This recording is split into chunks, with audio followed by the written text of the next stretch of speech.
네, 오늘도 기도의 자리에 나온 여러분들을 주님의 이름으로 축복하고 환영합니다. 네, 오늘은 사도행전 13장 1절부터 12절 말씀으로 성령을 따라 행하는 자, 그리고 거짓 선지자, 이런 제목으로 함께 말씀을 나누도록 하겠습니다. 말씀 봉독해 주시겠습니다. 오늘 말씀은 사도행전 13장 1절부터 12절 말씀입니다.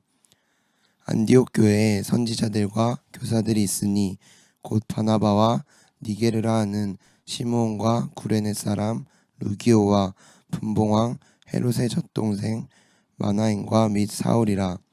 주를 섬겨 금식할 때에 성령이 이르시되 내가 불러 시키는 일을 위하여 바나바와 사울을 따로 세우라 하시니 이에 금식하며 기도하고 두 사람에게 안수하여 보내니라.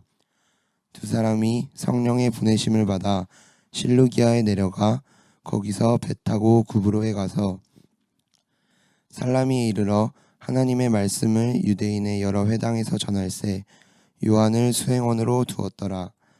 온 섬 가운데로 지나서 바보에 이르러 바예수라 하는 유대인 거짓 선지자인 마술사를 만나니 그가 총독 서기오 바울과 함께 있으니 서기오 바울은 지혜 있는 사람이라 바나바와 사울을 불러 하나님의 말씀을 듣고자 하더라.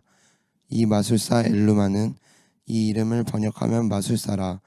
그들을 대적하여 총독으로 믿지 못하게 힘쓰니 바울이라고 하는 사울이 성령이 충만하여 그를 주목하고 이르되 모든 거짓과 악행이 가득한 자요 마귀의 자식이요 모든 의의 원수여 주의 바른 길을 굽게 하기를 그치지 아니하겠느냐.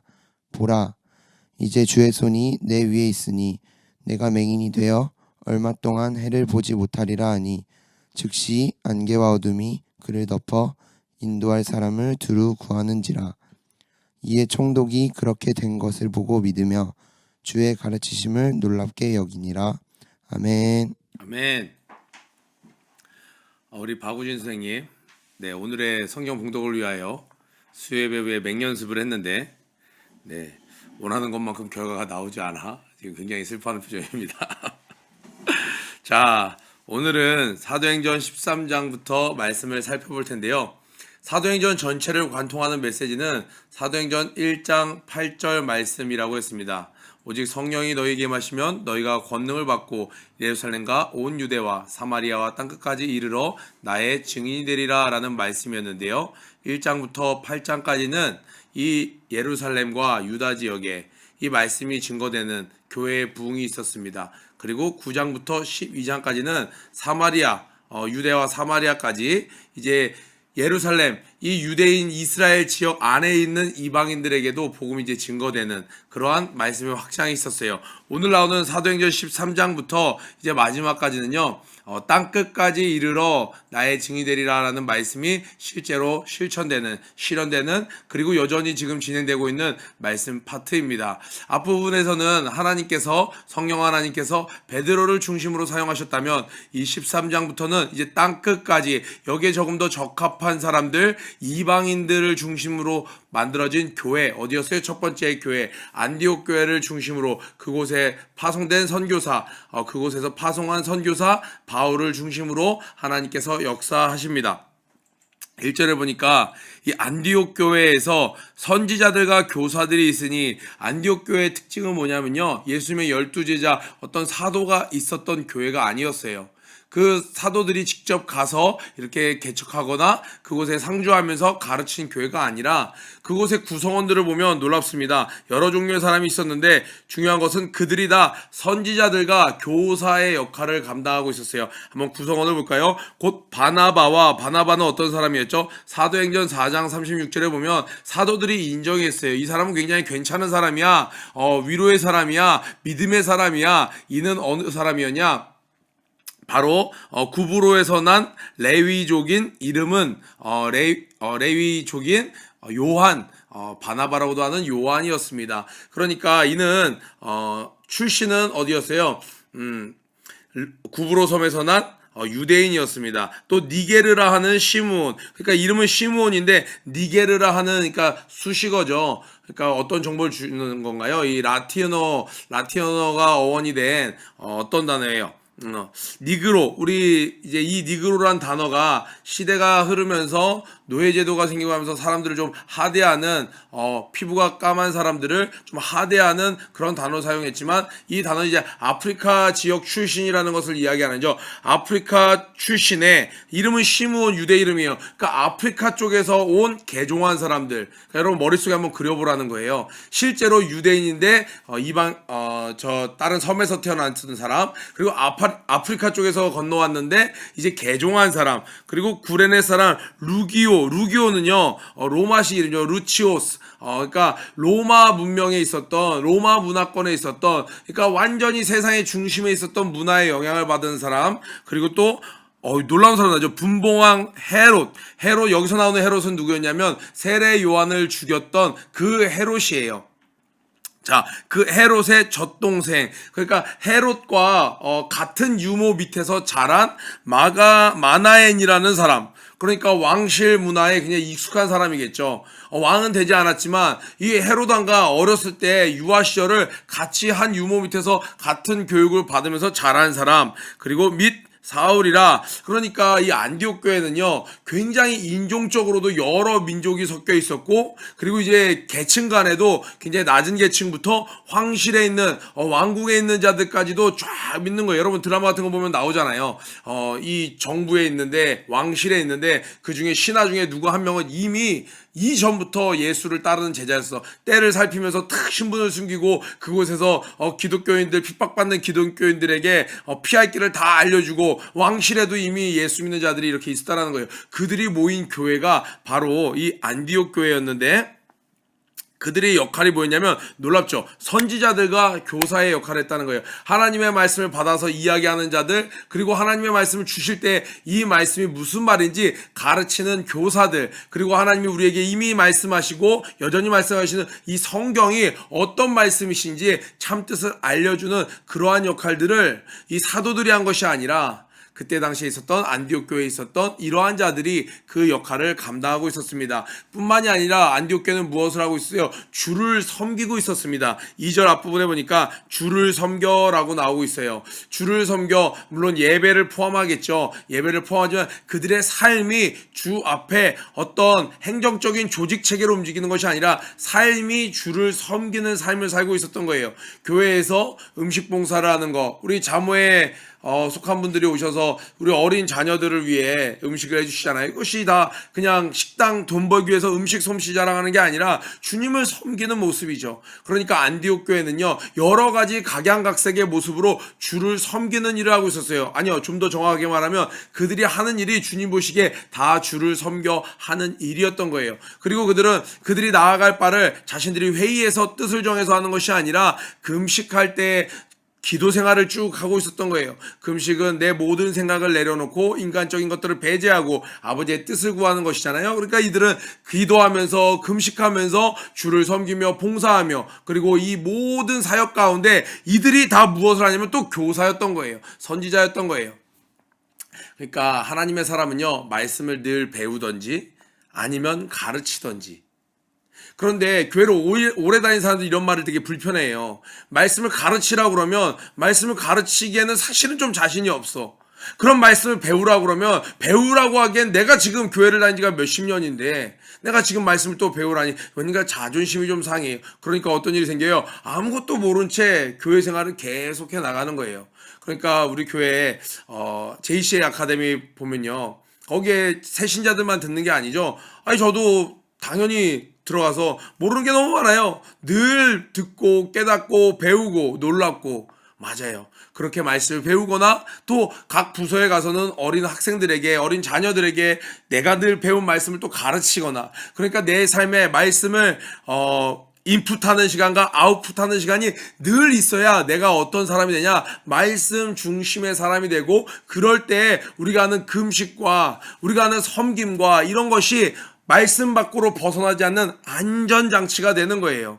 그러니까 여러분의 삶에 이렇게 큐티를 매일매일 하면서 말씀을 내가 섭취를 하고 말씀을 씹어 먹고 또 이 잘 씹은 것을 더 어린 자녀들에게, 아니면 동료 믿음의 형제 자매들에게 함께 또 나누면서 내가 늘 말씀 중심의 삶을 살 때, 그럴 때 꿈도 하나님이 이런 뜻으로 나에게 꿈을 주셨구나 딱 깨달을 수 있죠. 그런데 내가 말씀이 전혀 없는데 꿈을 꾸면요, 어떤 일이 생겨요? 네, 그냥 말씀 중심 사람이 아니기 때문에 꿈을 꾸면 그냥 꿈을 따라가는 거예요. 목사님 설교도 꿈을 중요히 여기를 했잖아요. 여러분 말씀 잘 들으세요. 꿈을 무시하지 말라지 꿈을 의지하라가 아니에요. 저는 교회에서 때때로 이런 사람을 만나요. 꿈을 무시하지 않는 것은 중요하죠. 요셉이 꿈을 꿨을 때 그것을 야곱에게 이야기했습니다. 야곱에게 이야기했더니 야곱이 어떻게 했어요? 마음에 두었더라.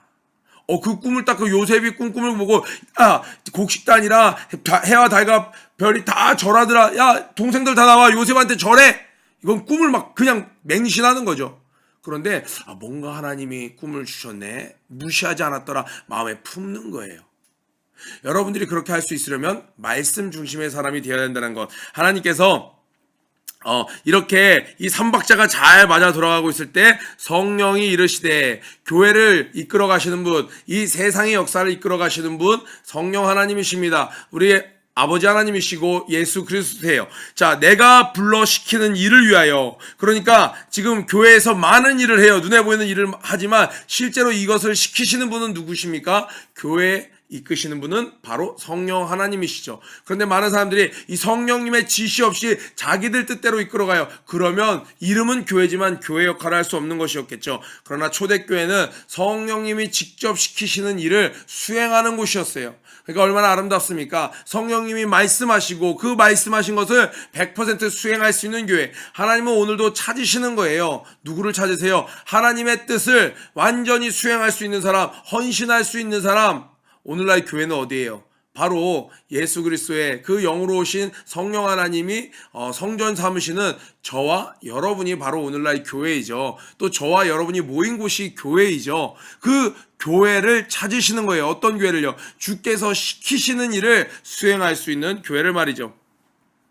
바나바와 사울을 따로 세우라 하시니, 바나바와 사울을 따로 세우라 라고 이야기하시는 거예요. 하나님께서 이제 땅끝까지 복음이 증거되는 일에 하나님께서 합당한 사람을 찾으시는데 바나바와 사울을 찾으셨습니다. 그를 따로 세우라는 거예요. 따로 세운다는 건 뭐예요? 완전히 지금 너희들 속한 곳에서 이것에 올인할 수 있도록 분리시켜라 라는 말이에요. 지금 이 사람들 굉장히 중요한 역할 감당하고 있는데요. 하는 일이 많은데요. 그 일에 올인할 수 있도록 하라고요? 이들은 내가 이방인을 위하여 내가 택한 자들이니까 따로 떼어놔. 그러면 이제부터 바울과 이 바나바는 자신의 모든 우선순위가 어디가 돼야 될까요? 하나님께서 시키신 일이 우선순위가 돼야 되는 거예요. 우리 인간은 많은 우선순위를 갖고 살아갑니다. 그런데 예수 그리스도의 사람은 무엇이 우선순위가 돼야 될까요? 주께서 하라고 하신 것이, 주께서 교회를 통하여 우리에게 말씀하신 것이, 하나님의 말씀에 순종하는 것이 우리의 우선순위가 되어야 됩니다. 저 우크라이나와 러시아가 전쟁을 하죠. 지금 세상에 있는 많은 사람들은 각자의 우선순위를 가지고 살아갑니다. 우리는요, 하나님께서 우리에게 주시는 말씀, 이 말씀이 우선순위가 되기를 축복합니다. 그런데 그 하나님의 명령이 떨어졌어요. 그런데 굉장히 중요 인물들을 달라고 하시는 거예요, 하나님께서. 근데 이들이 어떻게 반응했습니까? 3절에 이에 금식하며 기도하고 두 사람에게 안수하여 보내니라. 안수하여 보낸다는 건 완전히 이제 파송한 거예요. 다시 못 볼 수도 있는 거예요. 안수하여 보내니라. 자, 교회에서 가장 좋은 사람들, 지금 여기 보니까 아까 전에 바나바와 시므온과 또 루기오와 또 마나엔과 사울 이렇게 나오죠. 저를 이렇게 교회를 이끌어가는 큰 영적 지도자들 5명이 있었는데, 이 중에서도 우리가 바나바와 사울을 잘 알고 있죠. 이 중에 2명이나 완전히 떼서 하나님이 새로 시키는 일에 올인할 수 있도록, 우리 중고등부에 신학교를 다니는 선생님들이 몇 분 계시죠? 이제 하나님께서 때가 되면 이들을 어디론가 나가라 할 때 보내는 자들도 기쁨으로 귀한 교사들, 정말 충성봉사하는 교사들이에요.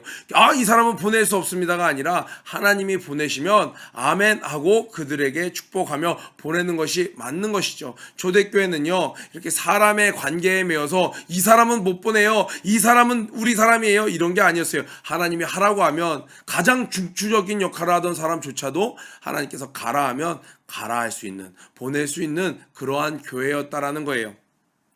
예전에 제가 신학교를 들어갈 때 또 그 전 세대부터 어르신들이, 목사님들이 설교하다가 그런 예화를 하실 때가 있어요. 부모님들이 주님을 잘 따르길 원하는데 우리 애가 저희 대학을 못 갔어요.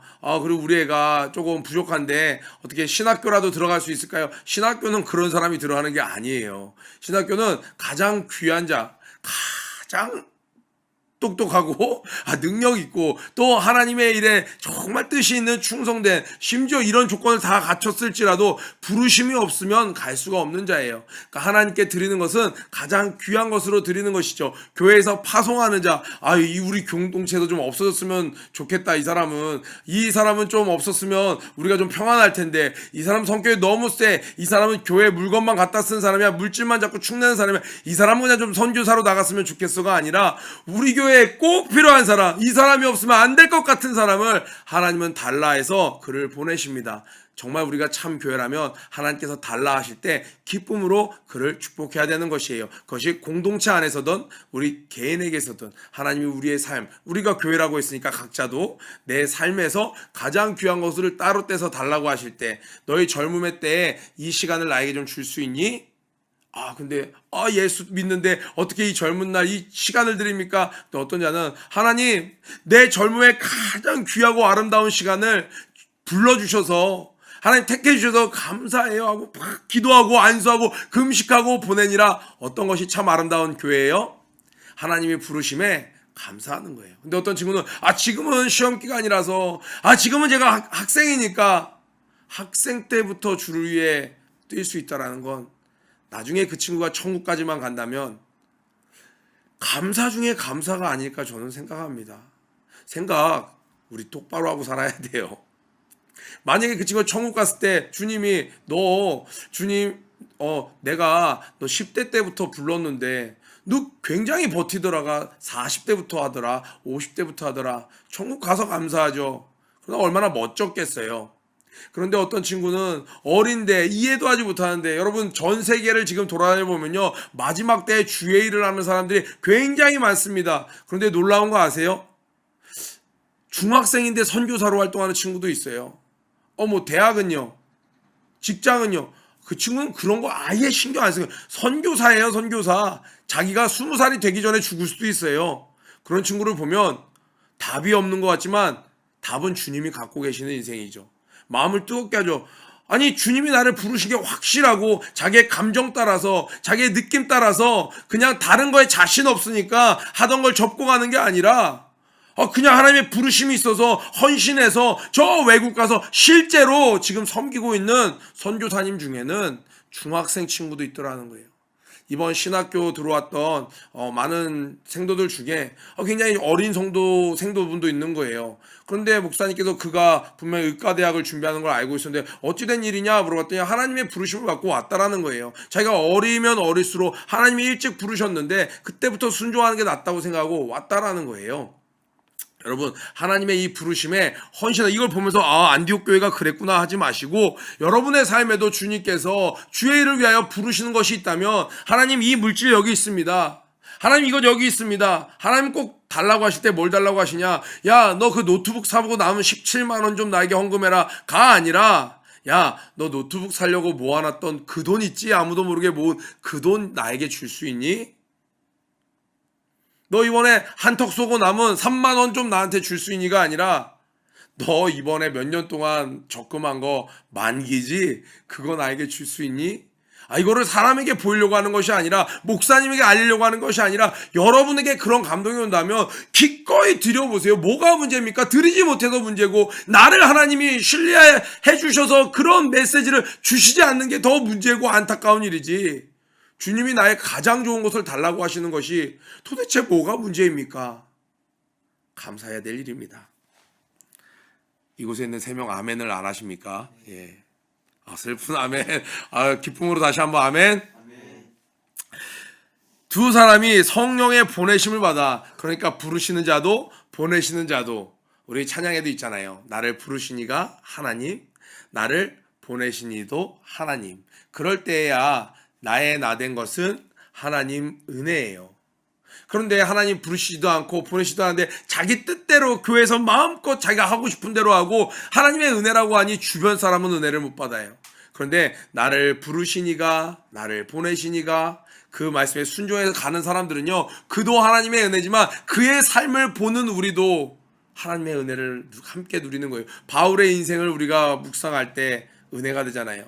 우리 총회장 목사님의 그 삶을 우리가 바라볼 때 우리가 은혜가 되잖아요. 이제는 저와 여러분도 그러한 은혜가 우리 가슴 속에 주변에 넘쳐나길 축복합니다. 두 사람이 성령의 보내심을 받아 실루기아에 내려가. 자, 우리 학생들이 사도행전 포기하는 부분이 나왔습니다. 바로 지명 부분 되겠는데요. 실루기아, 어제 우리 여기서 성령 봉독하는 선생님들이 야, 바보가 나왔어, 바보가 지옥인가 봐, 이런 대화를 하는 소리를 들을 수 있어요. 지명 나오는데요. 한번 형광펜이나 동그라미 쳐보세요. 실루기아 4절에 구브로, 5절에 살라미, 예, 이탈리아에 있는 살라미 햄, 예, 살라미 소스, 바로 이 살라미에서 진짜 나오는 거죠. 살라미. 자, 6절에 바보.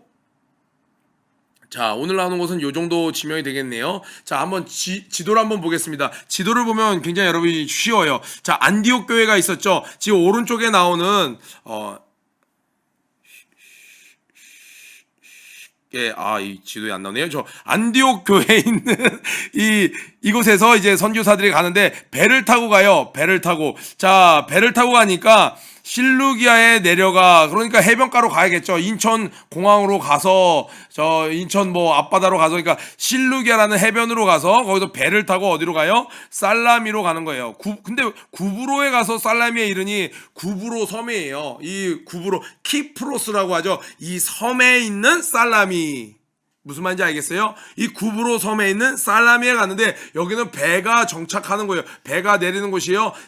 이 섬의 중심 지역은 아니었어요. 그러니까 성경에 뭐라고 나와요?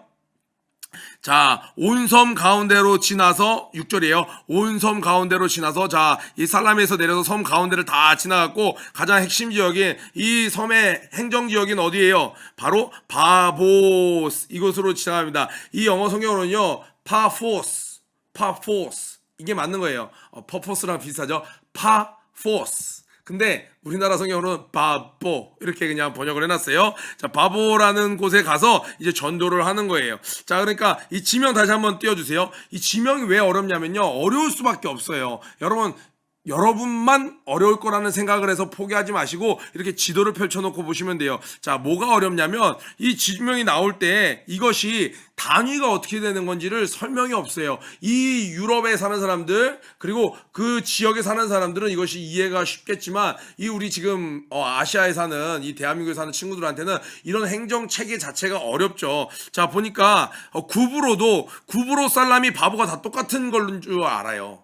구브로 섬에 있는 어디예요? 살라미 항구가 되겠죠. 그리고 바보라는 도시가 되겠죠. 저 위에도 보니까 안디옥하고 비시디아 이렇게 돼 있죠. 바로 안디옥, 오른쪽에 있는 시리아에 있는 안디옥과 헷갈리지 않으려고 친절하게 비시디아 안디옥이라는데, 그 지역 전체를 비시디아라고 하는 거예요. 비시디아에 있는 안디옥. 자, 그 밑에는요, 루스드라 있고, 그 밑쪽에는요, 밤빌리아 지역이 돼요. 근데 여기 또 밤빌리아, 그러니까 지도 다른 거 한번 펼쳐줘 보세요. 제가 이해를 도우려고. 자, 요거는 뭐냐면요, 지금 이 안디옥 교회에서 배를 타고 구브로 섬으로 갔잖아요. 요 거리가 서울에서 울산 정도 되는 280km 정도 되는 거리예요. 이 정도를 배를 타고 이제 간 거죠. 우리 옛날에 뮤지컬 바울 보면 그 몇 킬로를 이게 바울이 다 14,400km인가요? 그 거리를 다 걸으면서 배를 타고 전도했던 전도여행. 그러니까 이 숫자로 들으면 마음이 확 와닿죠. 다음 지도 한번 봐보세요. 자, 여기 보면 이제 좀 지명이 되어 있어요. 여기 보면 글씨체가 다른 거 있죠. 위에 보니까 갈라디아, 갑바도기아, 길리기아, 그리고 그 밑에 보면 밤빌리아 보이세요? 밤빌리아. 그리고 저 왼쪽에 보니까 아시아. 우리는 이쪽이 아시아인 것 같은데, 아시아 대륙이 엄청나게 크죠. 중국부터. 우리는 극동아시아예요. 우리나라를 할 때 우리나라 그리고 중국, 일본을 얘기할 때 극동아시아라고 해야죠. 익스트림 이스트예요. 가장 동쪽에 있는 아시아예요. 그러니까 전 세계인들이 그냥 아시아 하면은 가장 먼저 생각하는 것이 바로 예루살렘으로 중심으로 있는 중동 지방을 이야기합니다. 그 지역이 아시아고 우리나라는 극동아시아예요. 전 세계로 봤을 때 아시아 하면 이란, 이라크, 이스라엘 있는 그쪽 지역을 이야기를 합니다. 자, 그러니까 성경에서는 이 지명을 얘기할 때 갑바도기아 지역에 있는 어디, 길리디아 지역에 있는 어디 이렇게 하는 게 아니라 그냥 길리디아로 가되 뭐 이렇게 얘기하면 이게 뭐야 어렵네. 근데 이건 반대로도 마찬가지예요. 교환학생으로 온 외국인 캐나다 학생이 야 전라도에 우리 전라도로 가잖아. 기도원 갈 때마다 전라도로 가잖아. 그럼 전라도가 인천, 서울 이런 도시 단위인지 어떤 단위인지를 모르는 거. 팔도로 나눈 이거 헷갈리는 거예요. 전라남도 장성, 전라남도랑 장성이랑 동격인지 이런 거를 모르는 거예요. 이해되세요? 그러니까 이 행정이 나올 때는 지도를 펼쳐놓고 보시면 어렵지 않아요.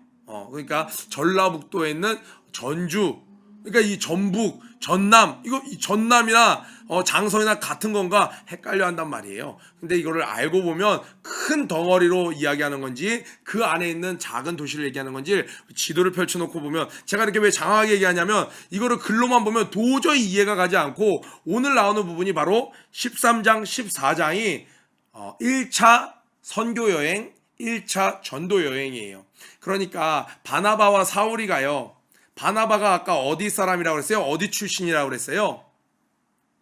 구브로에서 난 레위족. 그러니까 이 구브로 키프로스 섬이 바로 바나바의 고향이었어요. 그나마 친숙하다, 친숙하지 않다, 친숙한 곳이었겠죠. 그러니까 우리가 선교를 갈 때, 전도를 갈 때, 우리 학생들한테, 중학생 아이들한테 전도할 때, 야, 다른 학교 와서 전도해. 이렇게 얘기하지 않죠. 너희 학교에서 전도해. 너희 학원에 있는 친구들에게 전도해봐. 이 바나바와 사울이 처음으로 선교사 사역을 감당하러 이제 이방으로 쫙 나가는데 전혀 모르는 곳을 간 것이 아니에요. 처음에는 아는 곳. 그 자기의 고향으로 그리고 그곳에 가서도 어디요? 유대인들이 모이는 회당을 중심으로 말씀을 증거합니다. 자, 배 타고 구브로에 가서 살라미에 이르러 하나님의 말씀을 유대인의 여러 회당, 그러니까 회당마다 그 지역마다 유대인들이 모이는 곳에 가서 말씀을 증거한 거예요. 요한을 수행원으로 두었더라. 이 요한은요, 이 옛날 성경에 보면 생질이라고 나오는데 생질이란 단어가 굉장히 어렵죠. 커즌 이야기하는 거예요. 그러니까 조카 이야기하는 거예요. 조카도 어렵나요? 우리 하준이랑 유란쌤 생각하시면 됩니다. 우리 세라쌤이랑 그 다음에 우리 장하라 장대한 생각하시면 되는 거예요. 그러니까 조카를 데리고 가는 거예요. 그러니까 이 바울과 이 사울과 바나바와 이 요한, 마가라고 하는 이 요한 팀워크가 어땠겠어요?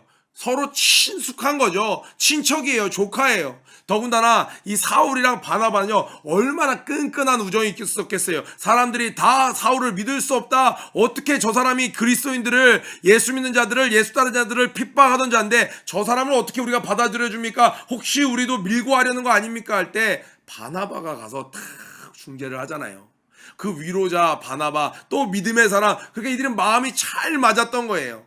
거기에 자기의 조카, 수행원들 뭐 이런 것들 앞에 맵 딱 펼쳐놓고 이 인벤토리 딱 장비들 다 챙기면서 먹거리 뭐 이런 것도 다 하면서 길 다 내비 점검하고 하는 어떤 젊은 친구 또 한 명 있어야 되지 않겠습니까? 그 꽃보다 할배 보면 거기 나오잖아요. 그 젊은 친구 한 명이 어르신들 모시고 다니잖아요. 이 마가가 또 그런 역할을 좀 감당했던 것 같아요. 그래서 이게 팀워크를 맞춰서, 그러니까 주의 일은 마음 맞는 사람들끼리, 팀워크가 맞는 사람들끼리 함께하는 게 맞는 거예요. 더군다나 이 선교사역은요 목숨 걸고 하나님의 일을 하는 거예요. 하나님의 일을 할 때 꼭 무엇도 있다? 악한 것도 역사하는 거예요. 악한 것이 역사하는데, 영적 전쟁을 치르는데 우리 자체적으로도 팀워크가 맞지 않는다? 그러면 이건 문제죠. 그러니까 아버지의 일을 하다가 팀워크가 너무 맞지 않다. 물론 하나 돼서 팀워크를 하면 베스트입니다. 그러나 팀워크가 맞지 않다면 지혜롭게 팀 구성을 조금씩 바꾸는 것도 패배나 물러남이 아니라는 거예요. 자, 이들이 이렇게 말씀을 증거합니다. 온 섬 가운데로 지나서 파포스에 도착했어요. 이곳에 갔더니 이 섬을 좀 다스리는 또 사람이 있어야 될 거 아니에요? 이 로마의 관할 지역이야. 그러니까 그 섬을 관리하는 사람이 있을 거 아니에요. 바예수라는, 바는 누구예요? 바는 누구누구의 아들, 바예수라는 유대인, 그러니까 예수의 아들이란 이름이에요. 바요나 시모나는 뭐예요? 요나의 아들 시모나 이렇게 되는 거죠. 자, 바예수라는 유대인, 중요하네요. 거짓 선지자인 매지션 마주수사를 만나니 그가 총독 서기오 바울과 함께 있으니, 그러니까 복음이 증거되지 않은 지역에는요, 그 위에 있는 권력을 준 자, 그곳에 다스림을 하는 자들 옆에 항상 악에 속한 자들이 있는 거예요. 복음이 증거되지 않은 지역에 통치권자가 예수 믿는 자일 리가 없잖아요.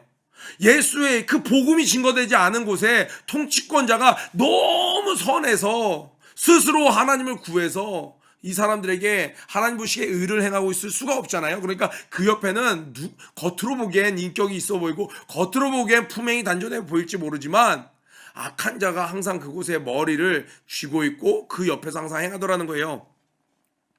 자, 이곳에 갔습니다. 마술사를 만나니 그가 총독 서기오 바울과 함께 있으니 서기오 바울은 지혜 있는 사람이라. 그러나 이 총독은 굉장히 지혜 있는 사람이었어요. 바나바와 사울을 불러 하나님의 말씀을 듣고자 하더라. 자, 하나님의 말씀을 듣고자 하니까 하나님께서 결국에 이들을 보내셨잖아요. 근데 이 예수의 소문이 들리는 거예요. 섬에 있었지만, 이 제주도에서 지냈지만, 이 내륙에서 소식이 들려오는 거예요. 예수를 믿는 무리들이 있는데 그들은 일반인들과 다르더라. 그 부활했다는 소식도 있고 아니다라는 사람도 있고, 그런데 실제로 본 자들이 많다더라. 이 지역에 이제 바닥에 소문이 퍼져나가고 있는 거예요.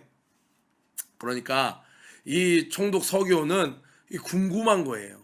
그리고 이것이 진짜라면 내가 직접 눈으로 귀로 들어봐야 되는 거 아닐까? 막 마음이 이쪽을 향해서 열려 있는 거예요. 그런데 그곳에 이제 바나바와 사울이 도착합니다. 그런데 이 방해를 해야겠죠. 누가 방해를 해요? 이 마술사 엘루마는 이 이름을 번역하면 마술사라. 우리 옛날에 뮤지컬 바울에서도 이 엘루마가 이제 끝판왕으로 나와요. 이제 그 설정상 끝까지 따라다니면서 사탄의 부하 역할을 하면서 이제 막 바울을 대적하는 그런 역할을 했었죠. 그들을 대적하여 총독으로 믿지 못하게 힘쓰니 형광펜 쳐놓으세요. 여러분이 전도하러 갔어요. 누가 보냈어요? 우리 앞부분 보니까 하나님께서 따로 떼서 하나님께서 보내셨어요. 그곳에서 꼭 누가 있냐? 믿지 못하게 그들을 막 회방하는 자가 있는 거예요. 이 전까지는 어느 지역이었어요? 어둠의 지역이었어요. 이 전까지는 사단의 영역이었어요. 그런데 그곳에 빛이 임했네요. 이제 그곳에 있는 사람들이 이 빛을 받아들이지 못하도록 그들이 힘써서 방해를 하는 겁니다. 그럴 때 우리가 그것에 놀라서는 안 되는 거예요. 당연한 거예요. 어제까지 사이좋던 친구인데 전도하려고 하니까 갑자기 얘 태도가 예민해지고 주변에 있는 친구들이 막 방해를 하잖아요. 여러분 많이 겪잖아요. 요즘에 우리 선생님들 통해서 친구들 막 이야기를 들어보면, 아니 이전과는 전혀 문제없이 사이좋게 지내던 아이들인데, 심지어 초등학교 때부터 친구인데 전도하려고 하니까 갑자기 예민해지면서 막 회방을 하기로 하고, 막 옆반인데 막 쉬는 시간마다 와서 혹시라도 교회 간다고 말할까봐 막 같이 막 옷 사러 가자고 하고 약속 잡자고 하고 막 그런 회방을 막 느낀다는 거예요. 그게 당연한 일이에요. 바울과 바나바가 갈 때도 그러한 일이 있었다라는 거예요. 그럴 때 우리의 자세는 어떻게 되나요?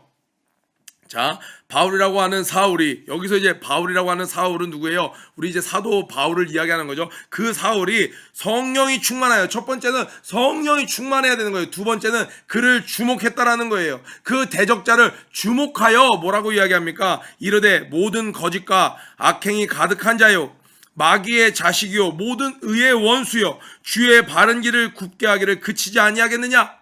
하나님의 길을 네가 어그러뜨리는 거 너 멈추지 않을 거야? 아주 그냥 강골이죠. 엄청난 팩이죠 이건.